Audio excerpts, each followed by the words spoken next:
You got into the safety business because you wanted to protect people, but somewhere along the way the job started controlling your time, your schedule, your priorities, even your income potential. What if the expertise you've built over the years in the field can give you something more? More freedom, more control, more ownership of your future.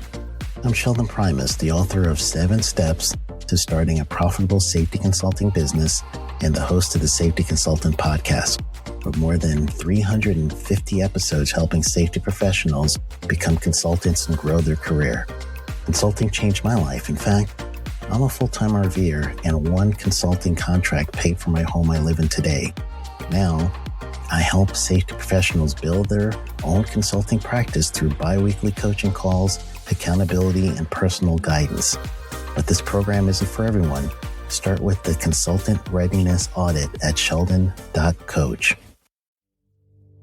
What if everything we thought we knew about safety was just interference? From the host of the Rated R Safety Show and the founder of Safety FM comes the complete Signal Transmission Trilogy, now available in one powerful edition. Safety, in my opinion, the book that started the conversation. Safety Mutation, where the boundaries of culture, systems, and belief begin to break. And now, Safety Transmission, the final piece of the signal. For the first time, all 3 books are together in one volume. The Signal Transmission Trilogy, Complete Edition. This isn't just about compliance. It's about consciousness. It's about decoding the way we think, lead, and live, inside and outside the system. Whether you've been following the signal since the beginning or you're just now tuning in, this is the version to own. Search Signal Trilogy on Amazon or visit safetyfm.com to get your copy now.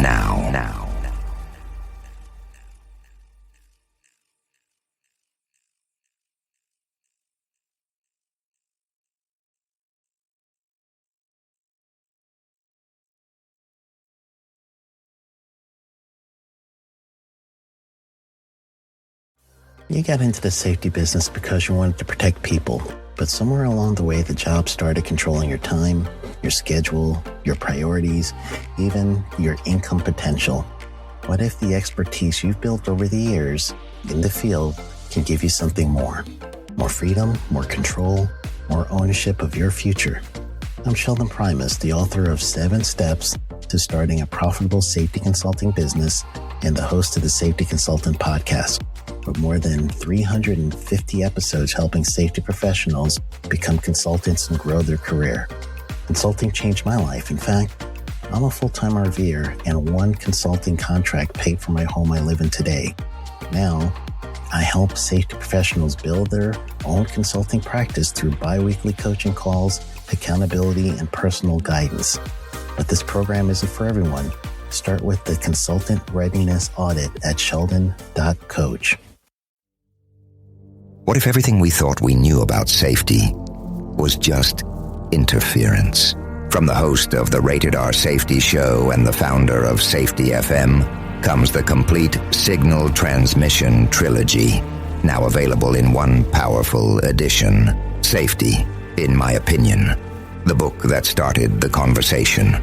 Safety Mutation, where the boundaries of culture, systems, and belief begin to break.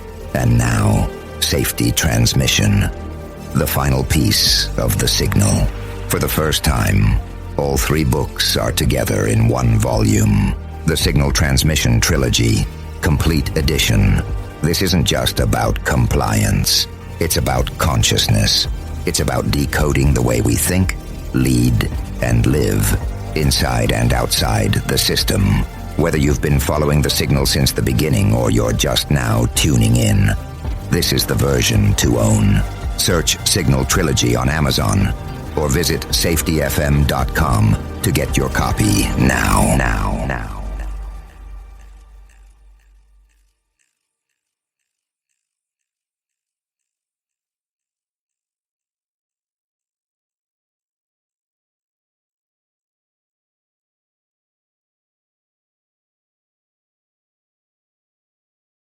SafetyFM.com with Jay Allen. Changing safety cultures, one broadcast and one podcast at a time. Well, hello and welcome to another episode of Safety FM with Jay Allen.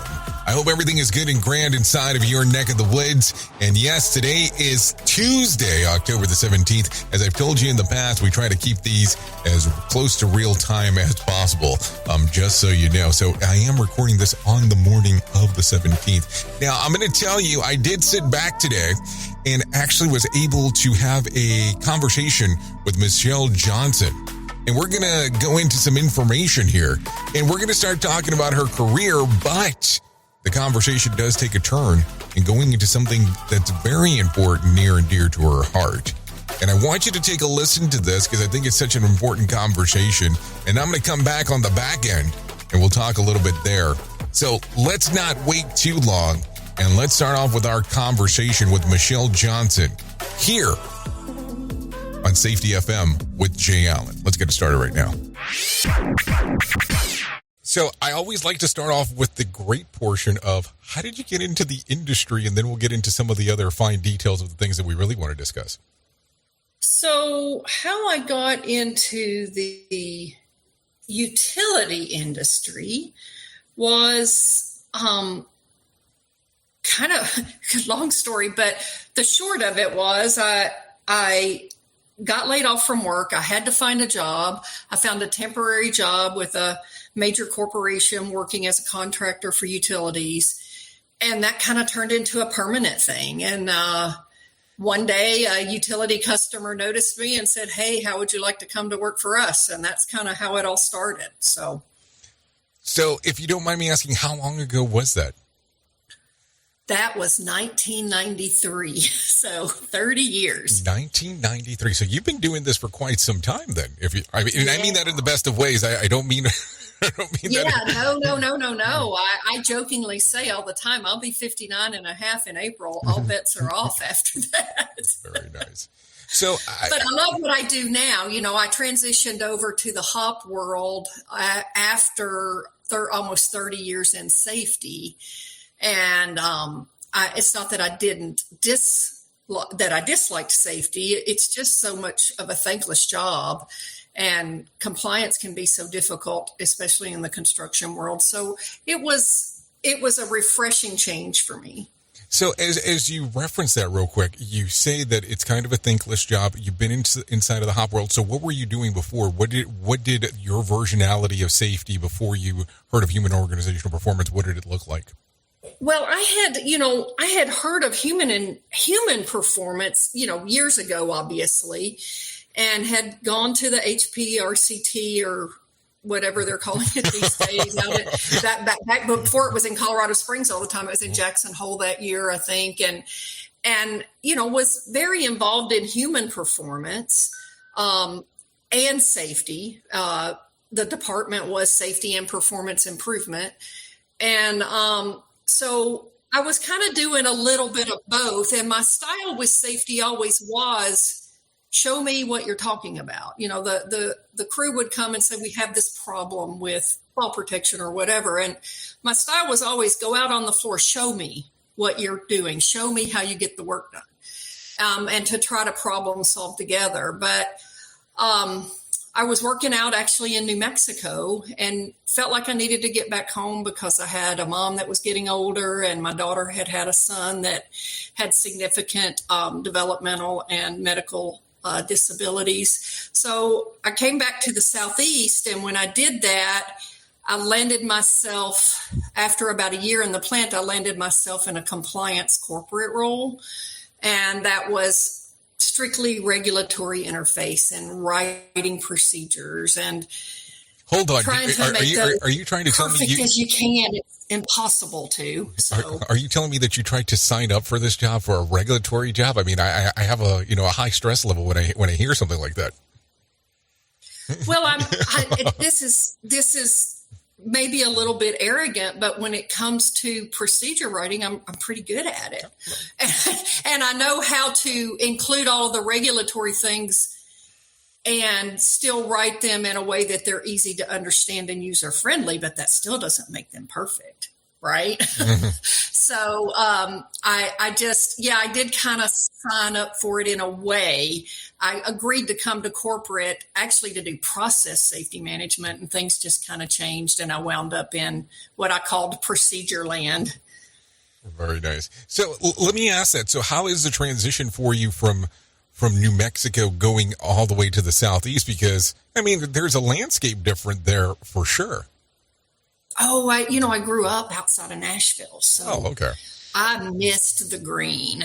I did not realize how much I missed the green until I came home and went, wow, everything is so green. And I'd worked all over the place. I'd worked in Washington State, which the center of Washington State is very arid as well. I'd been international some, so I was glad to get back home. I do miss I missed a lot of the native population we worked with in New Mexico. I missed the views we had from our little house on the hill, and you could just see forever. So I missed some of those things, but it's nice to be back home. It's a lot nicer to be 4 hours from the grandkids instead of a day's flight. Yeah, I mean, and that's a world of difference, because I can tell you, by living away from the family where you have to jump on flights to be able to get someplace, it is not an easy transition. My wife and I live probably about a couple of hours from her parents, and if something does come up, it makes it relatively easy. Where my parents live, it's definitely a flight or two away before you can even manage to get there. Yeah. Well, I want to reference something, and you mentioned something earlier, and this was a conversation that we had previously, and I really wanted to touch on some of it. You did mention your grandson, and right. I would like to, if you don't mind, to kind of take a little bit of a deeper dive on what had occurred with him and some of the stuff that. So I have to tell you, I am very glad that Michelle came on and described the story about her grandson, Evan. That was and she did go into a lot of detail. And listen, it's one of these things that I'm glad that there was so much of the conversation and to listen to the impact that Evan's life had on this world. And now, if you want to find out more information, if you go to teamevan.net, that's teamevan.net, teamevan.net, to find out more information, or if you want to get involved with what Michelle was talking about here on the show today. I really do appreciate your time and taking a listen to what we have going on, because it's always important. Listen, if you want to get involved with Team Evan, like I said, teamevan.net, that way we can move forward. Thank you for always being the best part of Safety FM, and that is the listener, because without you, it doesn't make a lot of sense to do what we do around here. And I've been your safety manager and host, Jay Allen, and until next time, he was unable to talk or walk, or eventually even unable to feed on his own, had to be fed through a little tube in his belly. But we spent, lots of time and lots of resources trying to figure out, everything that was going on, and even had doctors from Johns Hopkins interested in what, exactly was going on, because a lot of his stuff was a case study, really. Why is this? This is a child that by all definitions of science should not be here, and here we have this little miracle baby. And anyway, after we got through the shock of the diagnosis, and I'm not going to pretend that it was, all sunshine and rainbows. It was not. But once we got past the shock of the diagnosis and kind of just sat back and started paying attention, we realized how amazing he was in his own right, without the ability of what we would call quote unquote normal. Well, let me ask you a question real quick, and I apologize for interrupting, but you said that one doctor referenced to have a scan. How many months had he been alive, or years at this particular point, when the doctor referenced of having the scan? 3 months, just 3 months. This was almost 4 months. It was October, and Evan was born in July.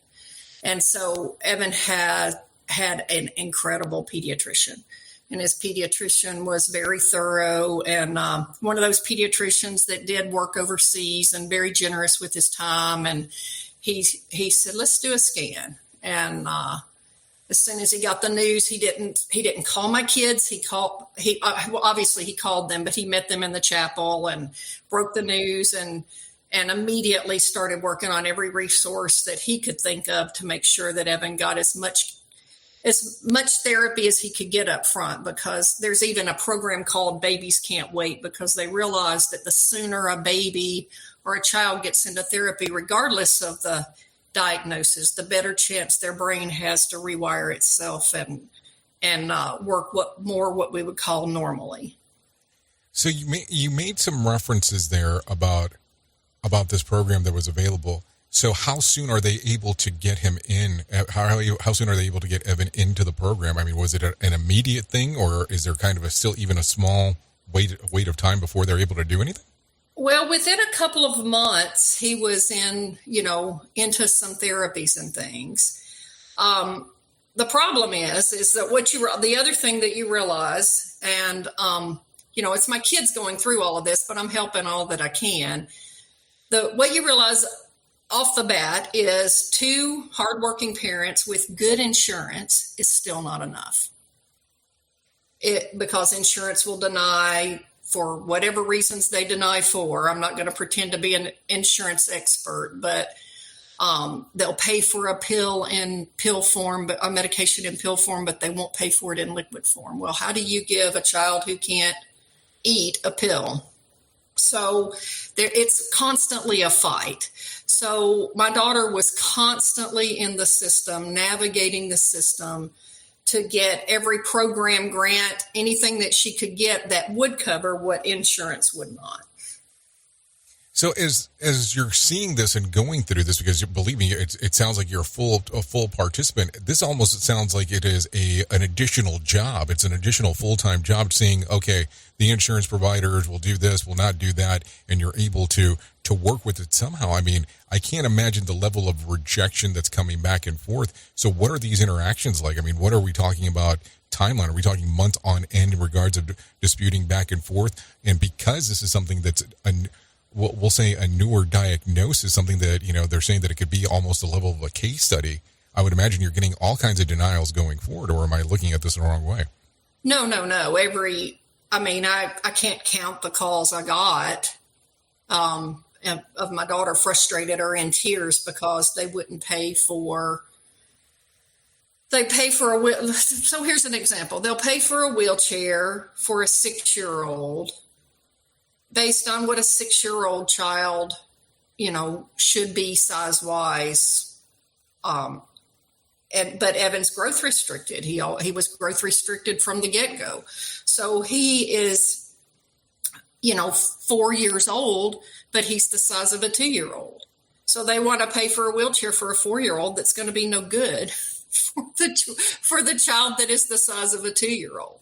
Medications. Well, okay, we can do this medication and we can compound this medication, but that'll be $700, please. So there you are at the pharmacy saying, do I get the medication my child needs or do I pay my mortgage? Which one do I do? And they always, it always works out. It does always work out, but it can be months of fighting back and forth and financial stress and worrying what you're going to do next before the insurance companies and the doctors can all get together and say, okay, this is what it takes to get this approved. There were even groups of special needs moms who would say, well, I got the wrong size diapers that you need and you got the wrong size diapers that I need. Let's just trade and don't fight the system. So it almost becomes like a community where people are just saying, okay, let's just help each other out, opposed to fighting the system, as you're saying. But it's a community that becomes, okay, we can help each other out by what's approved here, not approved there, and being able to move forward. Am I seeing that correctly? Exactly. It's just, okay, what have you got that I might need? And you just do a trade. So at this particular point, is Evan still in the hospital, or are they sending him back and forth home with the things that are going on?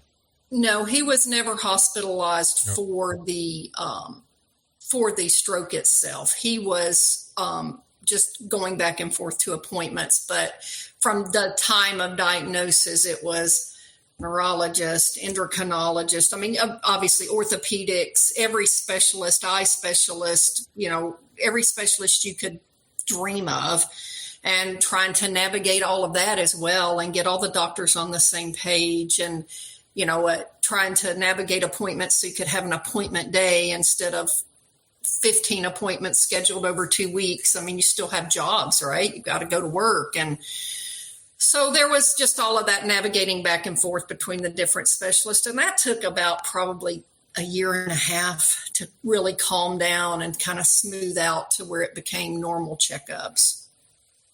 I can't even fathom what you're going through at this particular time and the family's going through. So what ends up taking place once they're able to see him and start, I guess, really diagnosing a little bit further the things that are happening? Well, so then, that's when I would say the real work began to say, okay, let's try these leg braces or this stander so he can get in different positions and stand on his own, and different therapies and water therapies and trying to get him possibly working with switches and pushing switches. And so that's kind of when all of that began. And I think I said this when we spoke earlier, when you're sitting there in shock with that diagnosis, you're trying to figure out, what do I need to fix? But after a little bit of just watching him and his impact on those around him, you realized he was fixing us. And we just kind of sat back and let him do what he could do. We realized Evan could do anything he wanted to do as long as we allowed him to do it differently. So tell me how you're able to manage that, especially at first, because, especially when you're interacting with somebody who has a medical condition, you're trying to be so extremely careful, and you want to make sure that they're doing it what we would deem the proper way. So how are you able to manage that at that particular point in time, going, okay, we're going to let him do it his way because it's the correct way for him, and not being able to, I don't want to say helicopter parent, but it almost comes across that way.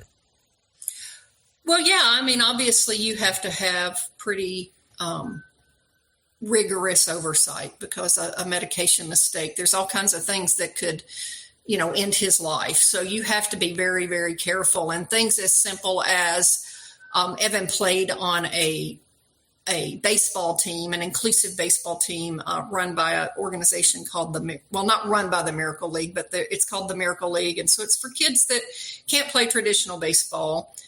And something as simple as turning his wheelchair over to a buddy to push him around the bases is nerve-wracking, right? You've got to let him out of your sight and let go for those kind of things. But Evan was given to the right mama. My daughter was and still is an incredible caregiver, and she just basically learned that, there's some things you got to let go, and there's some things that she needs to maintain rigorous oversight of. And she balanced that so well, and I just kind of watched her. The other gift we got was Eli, who's my oldest grandson, is Evan's cousin, was born 3 months before Evan. Watch a kid interact with a kid, and you will learn a lot about the way the world is supposed to be. And as far as Eli was concerned, there was no difference. That's such a beautiful thing to hear, as you mentioned that, because I think that sometimes as I don't want to say change the way that a child looks at the world. It's that naivety that a child looks at the world that we sometimes forget to appreciate. They don't have the bias yet. Right. They just don't have the bias yet. And so Eli, to this day, he's 14. He's at that age when the world should be ruining him a little bit, right? And he is to this day kind and open-hearted and non-judgmental and accepting of all, races, abilities, difference. He just is this incredibly accepting kid. And it's because he had Evan for 6 years and learned that at such a young age. So tell us a little bit more, because you just referenced that he had Evan for 6 years. So what continues going on with Evan during the time? We kind of left off at the 4 years of age. What exactly is he going through? I mean, you referenced the wheelchair that he's the size of a 2-year-old. They're trying to give him a wheelchair the size of a 4-year-old. So what are kind of the next steps of things that are going on? So, yeah, the continuation of every medical battle you can imagine. And then in Evan's 5th year, maybe 6th year. Yeah, he was 6. He had to have a major surgery on his hips because the stretching and the muscle tone and the spasming had caused a condition where he needed to have his hip flexors basically relaxed, and it involved severing the femur and all kinds of horrible surgeries on his legs. Completely awesome, just incredible orthopedic doctor that helped Jennifer navigate through that decision to do that. And he was in a half body cast. And even that, he just was a champ. I mean, very little crying, as long as you could get him. He loved to be outdoors. So as long as you could, we would lay him in his wagon and a bunch of pillows, and I'd take him on walks around the neighborhood. He was happy. And so feet and ankles. And in January, he got a pretty bad cold, and Jennifer had taken him into the doctor and I think they even made a visit to the ER, and his lungs were clear, but she was saying he just so much gunk come up, and a child that is not mobile cannot cough and get things up like a child that is mobile. Their lungs just don't quite work the same. And so she called me one week and said, "This is really random, but we're going to be in Atlanta. Do you want to meet us for lunch?" And that was on a Sunday, and I live half hours away. And I said, "Yeah." So 2.5 hour trip I make for lunch, and I meet him at the Cheesecake Factory, and I just looked at him and I said, "He's really not feeling good, is he?" And she said, "No, he's not. He's just been off." And so we had lunch, and I hugged him up and put him back in the car. And that was the last time. So that Wednesday, Jennifer called, and she had tried to wake him up, and he was non-responsive. And she had tried to obviously do life-saving measures, called the ambulance. And they said it didn't look good. And so she called me that morning, and they had taken him in the ambulance and let me know that it didn't look good. And surely, about an hour later, he coded again, and she let him go. I don't even know what to say. I hear the pain in your voice as you describe this, and I hear, just some of the stuff that he had to go through just to be a normal child, but a happy child. It sounds like it's just, I don't even know what to say, but it was a blessing, as you continue to say, in regards of the time that you were able to spend with him. And oh, absolutely. And I remember a few weeks ago when you and I were talking, you were referencing that you were bringing attention to what was going on with Evan. Can you tell us a little bit about that, on what the work that you've been doing ever since the passing of Evan? Yeah, so actually it started, well, let me back up just a little bit. I want to say one little thing about grief here.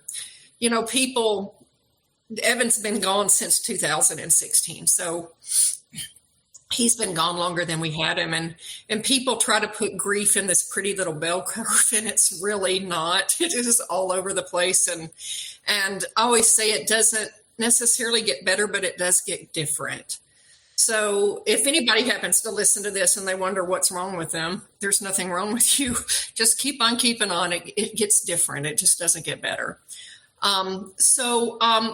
Before Evan passed, actually, the kids were trying to get a handicapped accessible vehicle to get his wheelchair in and out. And they are astronomically expensive. And they got lucky. And I say lucky, just fortunate enough to be put in touch with a family who had lost their son and were getting rid of a handicap accessible van for a steal of a price. And so they were able to get one, but the ramp needed work, and even that was going to be $3,000 or $4,000. And a friend of mine and her name's Michelle also, she she and I sewed tote bags and tutus and all kinds of crazy stuff, trying to raise a little money just to help the kids. And I realized, this is ridiculous. What do families do that don't have the financial means? And how do these kids survive? And how do they get what they need? And so anyway, we got the ramp taken care of, and I was talking to some coworkers about it, and at a conference, a safety conference, I think, and one of them said, well, let's do a golf tournament. And so that turned into a nonprofit, and that would have been 2015, actually, that we kind of got it turned into a nonprofit and got all official with the IRS, or maybe it was 2016, the year Evan passed. And then when Evan passed, I just didn't know what I wanted to do with it. I was like, I was obviously grieving, and it felt like doing something attached to Evan was just dragging up old wounds for my daughter, and I just wasn't, and son-in-law, and I just wasn't super sure what we wanted to do with it. But as I had time to grieve and reflect, I remembered, his visitation at the funeral home, and how all of these people came out. And I think I mentioned this to you on the podcast, and this funeral home that's got several rooms in it is full of people there to see Evan, that are lined up, snaking through the different rooms out the door, and there's police directing traffic on the street for a 6-year-old little boy.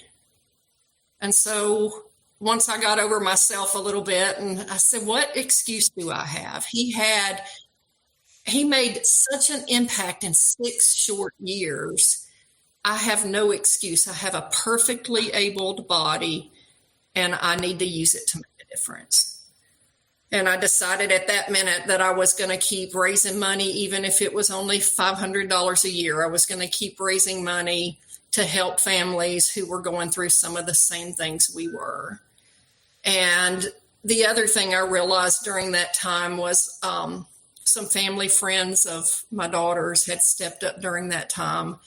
And before the kids got to the funeral home, they had already been there and basically paid for the funeral. So my kids didn't have to worry about it. And the peace that they had from that, even though they were lucky, Evan had some insurance because he had been added to the policy at birth before the medical diagnosis was known. But there are so many families who have uninsurable kids that they have to bury them. And it's expensive, even when the funeral homes work with you. So that's what we do now. We try to, number one, bring awareness. Kids have strokes too, and bring awareness to that. And number two, bring awareness to different is not less. And so we support end-of-life expenses, and we support inclusive sports and communities, because Evan had such a good time on Miracle League. And then also those medical expenses that don't get reimbursed by insurance. It's amazing just to hear how Evan was able to bring a community together, just listening to what you're saying in regards to the impact that he had overall. I mean, from police officers to people helping pay for the funeral itself. And then now you're doing the stuff that you're doing to be able to assist other people. Yeah, it's, I fully admit that there's a part of it that's probably a little bit selfish, because it gives purpose to the grief. It makes me feel like there's a reason. When you're standing at a cemetery looking at a headstone for a 6-year-old child, it is hard to wrap your head around any purpose or reason, no matter how many times you do it. But there is a reason here, and it's Evan's reason, and he gets all the credit. And we've been doing this now since at least 2015, maybe 2016, for the official nonprofit. But the first golf tournament was in 2015. We have not had one rain out. It's always been well supported. This year in Raleigh, we raised more money than we've ever raised in a single day. It just comes in at the times you least expect it. a PayPal donation all of a sudden for $1,500 that you didn't expect to somebody you reached out to 3 months ago and figured that they just weren't going to donate. And it reinforces it every time. And I just always say he is up there watching, saying, watch this. And so we just keep on doing it. There's times I want to quit. I'm not going to lie, but I can't. Well, if people want to find out more information, is there a website that they can go to, or is there someplace where they can contact you directly to find out more? Sure. It's teamevan2009@gmail.com. And our website is having some little technical difficulties, but it is www.teamevan.org.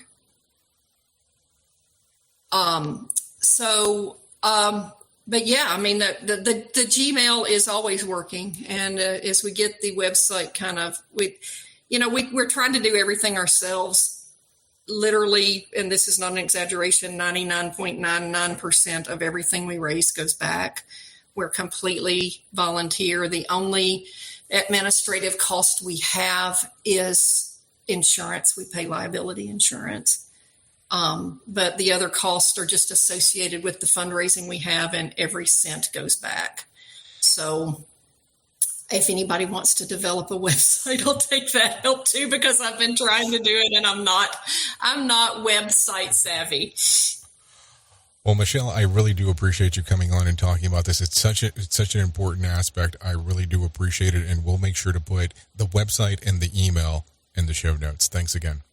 I appreciate it. Thank you. You have a great day. So I have to tell you, I am very glad that Michelle came on and described the story about her grandson, Evan.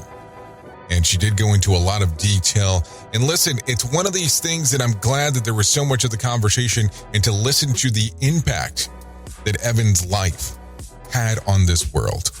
Now, if you want to find out more information, if you go to teamevan.net, that's teamevan.net, teamevan.net, to find out more information, or if you want to get involved with what Michelle was talking about here on the show today. I really do appreciate your time and taking a listen to what we have going on, because it's always important. Listen, if you want to get involved with Team Evan, like I said, teamevan.net. That way we can move forward. Thank you for always being the best part of Safety FM, and that is the listener, because without you, it doesn't make a lot of sense to do what we do around here. I've been your safety manager and host, Jay Allen, and until next time, be safe. The views and opinions expressed on this podcast are those of the host and its guest and do not necessarily reflect the official policy or position of the company. Examples of analysis discussed within this podcast are only examples. They should not be utilized in the real world as the only solution available, as they are based only on very limited and dated open source information. Assumptions made within this analysis are not reflective of the position of the company. No part of this podcast may be reproduced, stored in a retrieval system, or transmitted in any form or by any means, mechanical, electronic, recording, or otherwise, without prior written permission of the creator of the podcast, Jay Allen. You got into the safety business because you wanted to protect people, but somewhere along the way, the job started controlling your time, your schedule, your priorities, even your income potential. What if the expertise you've built over the years in the field can give you something more? More freedom, more control, more ownership of your future. I'm Sheldon Primus, the author of 7 Steps to Starting a Profitable Safety Consulting Business and the host of the Safety Consultant Podcast, with more than 350 episodes helping safety professionals become consultants and grow their career. Consulting changed my life. In fact, I'm a full-time RVer, and 1 consulting contract paid for my home I live in today. Now, I help safety professionals build their own consulting practice through bi-weekly coaching calls, accountability, and personal guidance. But this program isn't for everyone. Start with the Consultant Readiness Audit at sheldon.coach. What if everything we thought we knew about safety was just interference? From the host of the Rated R Safety Show and the founder of Safety FM comes the complete signal transmission trilogy, now available in one powerful edition. Safety, in my opinion. the book that started the conversation, Safety Mutation, where the boundaries of culture, systems, and belief begin to break. And now, Safety Transmission, the final piece of the signal. For the first time, all 3 books are together in one volume. The Signal Transmission Trilogy, Complete Edition. This isn't just about compliance. It's about consciousness. It's about decoding the way we think, lead, and live, inside and outside the system. Whether you've been following the signal since the beginning or you're just now tuning in, this is the version to own. Search Signal Trilogy on Amazon or visit safetyfm.com to get your copy now.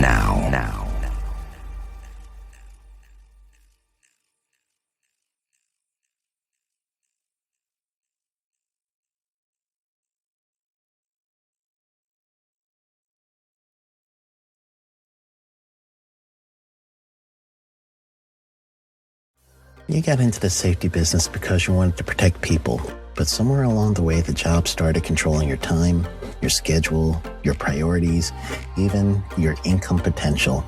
What if the expertise you've built over the years in the field can give you something more? More freedom, more control, more ownership of your future. I'm Sheldon Primus, the author of 7 Steps to Starting a Profitable Safety Consulting Business and the host of the Safety Consultant Podcast, with more than 350 episodes helping safety professionals become consultants and grow their career. Consulting changed my life. In fact, I'm a full-time RVer, and 1 consulting contract paid for my home I live in today. Now, I help safety professionals build their own consulting practice through bi-weekly coaching calls, accountability, and personal guidance. But this program isn't for everyone. Start with the Consultant Readiness Audit at sheldon.coach. What if everything we thought we knew about safety was just interference? From the host of the Rated R Safety Show and the founder of Safety FM comes the complete Signal Transmission Trilogy, now available in one powerful edition. Safety, in my opinion, the book that started the conversation. Safety Mutation, where the boundaries of culture, systems, and belief begin to break. And now, Safety Transmission, the final piece of the signal. For the first time, all 3 books are together in one volume. The Signal Transmission Trilogy, Complete Edition. This isn't just about compliance. It's about consciousness. It's about decoding the way we think, lead, and live, inside and outside the system. Whether you've been following the signal since the beginning or you're just now tuning in, this is the version to own. Search Signal Trilogy on Amazon or visit safetyfm.com to get your copy now.